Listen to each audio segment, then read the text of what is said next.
the amount of information that's been created from the dawn of humanity, since human beings walked this planet to the year 2003, which is only, a decade and a half ago, that amount of information, how long does it take to create that nowadays? 2 days.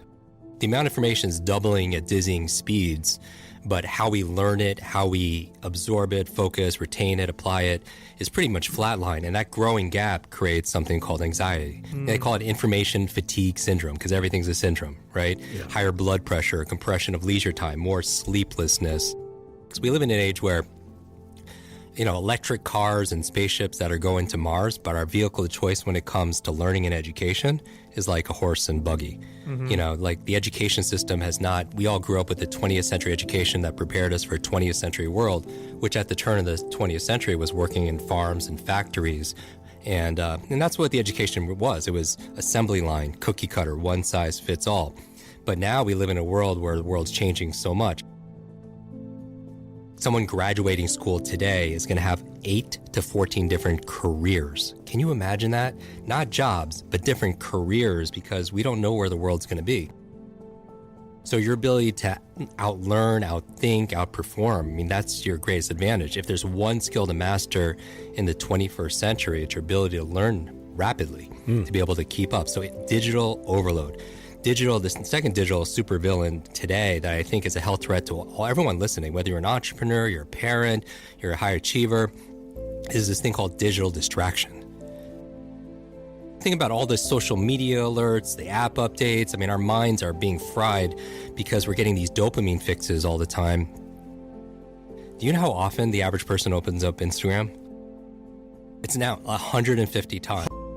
And then if you guys are opening up less, that means somebody's opening up a whole lot more.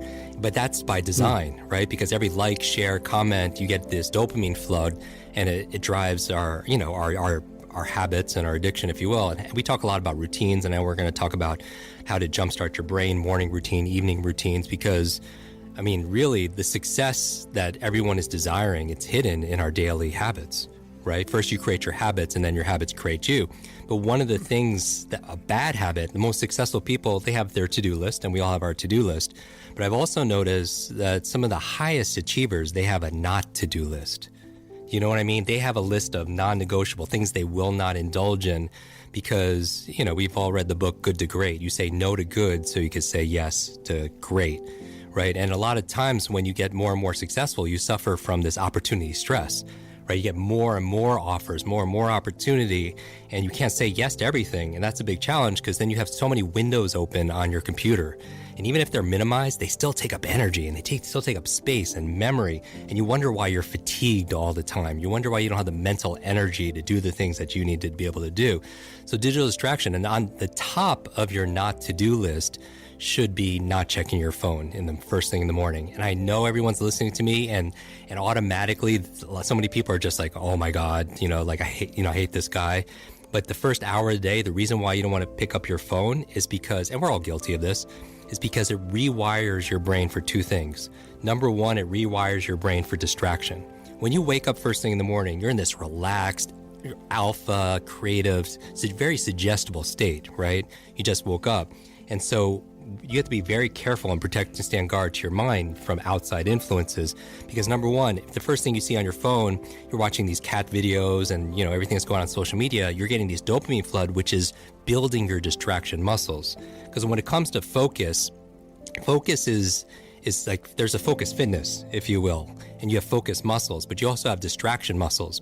And a lot of people, their distraction muscles are way overdeveloped because of picking the phone up first thing in the morning. But the second reason, for a neurological reason why you don't want to pick up your phone the first hour of the day is because it also rewires your brain for reaction. It's training your brain to be reactive. And so, you go through your phone, you wake up in the morning, you pick up your phone, you get one text, one voicemail message, one email, and all of a sudden your day is shot. Like it puts you in a bad mood, and you carry that mood throughout your entire day. And that's a big challenge because if you're just fighting fires, then you're just on the defense. If you're just trying to fulfill everyone else's needs without going through like what's going to help me to win this day, to own this, this day, to be able to make it the best, then then you're reacting. And I have a friend, Brendan Burchard. He says, your inbox is nothing but a convenient organizational system for other people's agenda for your life.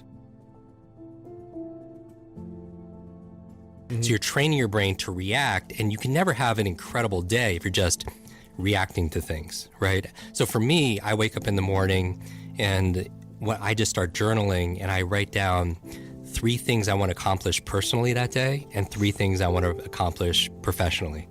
And it's different every single day, but I always begin with the end in mind. One of my favorite books of all time is this book called 7 Habits of Highly Effective People. And we've read this book. Some people are like, I have that book and it's sitting on my shelf. And it becomes shelf help, not self-help, right? Because nobody's actually like reading that book. Because so many people buy books. And I like to encourage people to read at least 1 book a week. Because the average person reads about 2, maybe 3 books a year. But what I love about reading, number 1, is the best exercise, for your mind. And, it's like reading is to your mind what exercise is to your body. It's an incredible workout. And but most people, they don't take the time to read. But the other reason I like to read is if somebody has decades of experience in leadership, negotiation, entrepreneurship, fitness, and they put it into a book, and you could sit down in a couple of days and read that book, you could download decades of experience into days. And that's a huge advantage, right? Because leaders are readers. When I'm writing what I need to accomplish, I'm writing put first things first. Put first things first.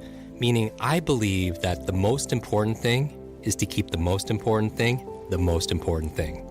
The most important thing is to keep the most important thing the most important thing. Because a lot of people have a fear of failure or fear of success. My fear has always been, I don't want to succeed at things that don't matter. It wasn't so much about failing, it's about getting really good at something that didn't make a difference. And Stephen Covey talks about it like you're really good at climbing the ladder of success only to get to the top and realize that it's leaning on the wrong wall. And so if you begin with the end in mind, so I'm thinking about, my friend Clay Bear has this phrase about champagne moments. In sports, it's very clear when you're popping that champagne, what has to happen, your criteria. And for me, I think about if I'm coming back, at night and somebody asked me how my day was, and I was like, I crushed it today. What had to happen, working backwards in order for that to happen. And I think about 3 things professionally, 3 things personally. And so I write that down first thing in the morning, and then I don't check my phone until I get one of those checks done.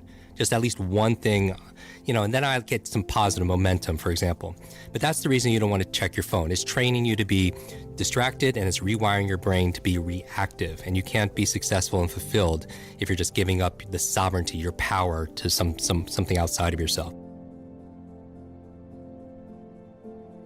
The third digital, supervillain, if you will, when we're talking about, digital challenges is, so you have digital overload, digital distraction, is digital dementia.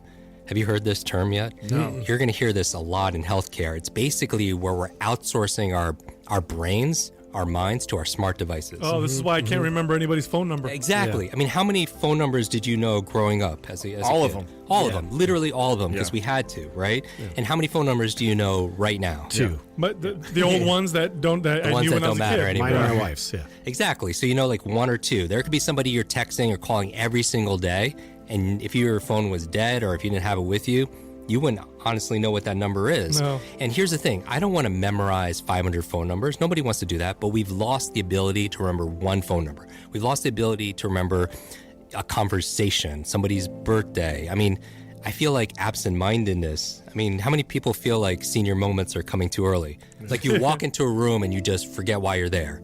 Or you open up the refrigerator. You go to the store to buy one thing and you come back with 2 bags full of things, except for that one thing you went to, get there. Or you can't remember if you're in the shower, you can't remember if you shampooed your hair. And I believe 2 of the most costly words in life and in business are I forgot.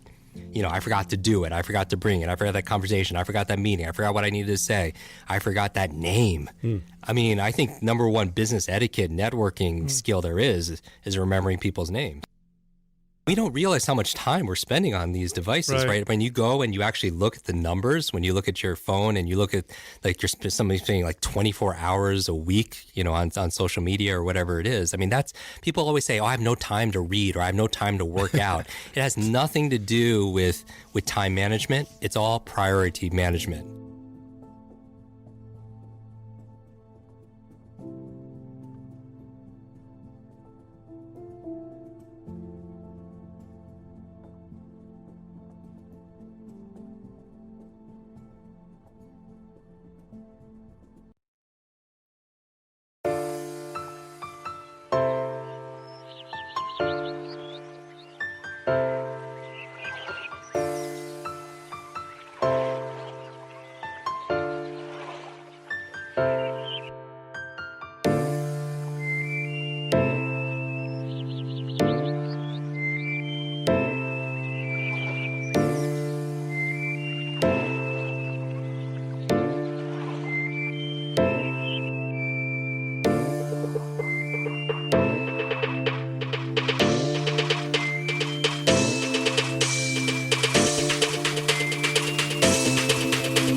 you.